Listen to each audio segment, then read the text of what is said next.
السلام علیکم، میں ہوں ڈاکٹر نذیر صدیقی۔ خواتین حضرات، آپ دیکھ رہے ہیں میرے یوٹیوب چینل۔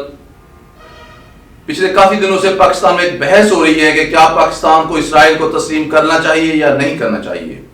بہت سارے حلقے یہ تاثر بھی دیتے ہوئے پائے گئے ہیں کہ پاکستان کی سویلین جو گورنمنٹ ہے، خاص طور پر عمران خان، وہ تو کسی بھی صورت میں اسرائیل کو تسلیم نہیں کرنے جا رہا ہے، جبکہ اسٹیبلشمنٹ کے کچھ حلقے اسرائیل کے بارے میں نرم گوشہ رکھتے ہیں۔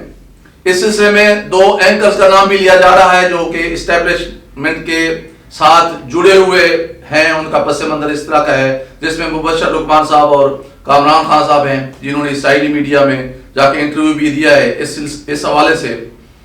تو ایک ابہام پایا جا رہا تھا پچھلے 3-4 دن سے کہ سویلین گورنمنٹ کا اور جو ہے رد عمل ہے اور جو ملٹری اسٹیبلشمنٹ ہے اس کی سوچ کچھ اور ہے اسرائیل کو تسلیم کرنے کے حوالے سے۔ آج DGISPR جنرل بابر نے کھول کر بیان دے دیا ہے کہ پاکستان کسی بھی صورت میں اسرائیل کو تسلیم نہیں کرنے جا رہا۔ افواج پاکستان کسی بھی صورت میں اسرائیل کو تسلیم کرنے نہیں جا رہی۔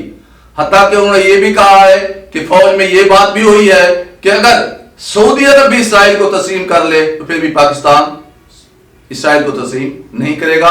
ہم سویلین گورنمنٹ کے ساتھ کھڑے ہوئے ہیں اور ہمارا وہی موقف ہے جو پاکستان کا پچھلے 70 سال سے رہا ہے۔ ہم کسی بھی صورت میں فلسطینیوں کے مفادات کا سودا نہیں کر سکتے۔ یہ ایک بہت بڑی سٹیٹمنٹ ہے اور اس کا مقصد بھی بہت اہم ہے۔ ایک تو قوم کے اندر جو پایا جا رہا تھا ابہام، اس کو دور کر دیا گیا ہے۔ اس کی جگہ کلیئرٹی اور یقین نے لے لیا ہے کہ پاکستان کسی بھی صورت میں اسرائیل کو تسلیم نہیں کرنے جا رہا۔ دوسرا، اس کا میسج اور عرب ممالک خاص طور پر UAE اور سعودی عرب کو بھی چلا گیا ہے کہ آپ جو مرضی کریں، آپ کے اپنے قومی مفادات ہیں، آپ کے اپنے ترجیحات ہیں، آپ کے اپنے قومی فیصلے ہیں، آپ اسرائیل کو تسلیم کریں یا نہ کریں یہ تمہارا ہیڈ ایک ہے، ہمارا ہیڈ ایک نہیں ہے۔ ہم اسرائیل کو تسلیم نہیں کرنے جا رہے ہیں، آپ اس کے لیے جتنا زور بھی لگا لیں، ہم تسلیم نہیں کرنے جا رہے ہیں۔ یہ کلیئر بات ہوگی۔ تیسری بات یہ ہے کہ یہ میسج اسرائیل کے لیے بھی تھا۔ اسرائیل بیک ڈور چینل سے پاکستان کی سویلین گورنمنٹ یا ہمارے ملٹری اسٹیبلشمنٹ یا کسی سفارتی ذرائع سے یہ کوشش کر رہا تھا کہ شاید پاکستان کی سول گورنمنٹ اور اسٹیبلشمنٹ کے درمیان کوئی رفٹ ہے، کوئی تفاوت ہے، کوئی فرق ہے، اس لیے سے فائدہ اٹھایا جائے اور مجھے کسی بھی صورت میں پاکستان جو ایک ایٹمی واحد ملک ہے پوری دنیا میں، وہ مجھے تسلیم کر لے۔ آج اسرائیل کو یہ بات کلیئر ہو گئی ہے کہ پاکستان کی پوری قومی قیادت انکلوڈنگ سول اور ملٹری، وہ بالکل کلیئر ہے کہ ہم نے اسرائیل کو تسلیم نہیں کرنا۔ بہت ساری باتیں کی گئی ہیں، پاکستان کا برقع نکال دیا جائے گا، پاکستان کی سٹاک ایکسچینج کو تباہ و برباد کر دیا جائے گا، بھارت کے لیے یہ آسانی پیدا کی جائے گی کہ اس کو OIC کے لیول پر سارے کشمیر، گلگت بلتستان، لداخ اور اسکائی چین سب بھارت کے ساتھ تسلیم کر لیا جائے گا۔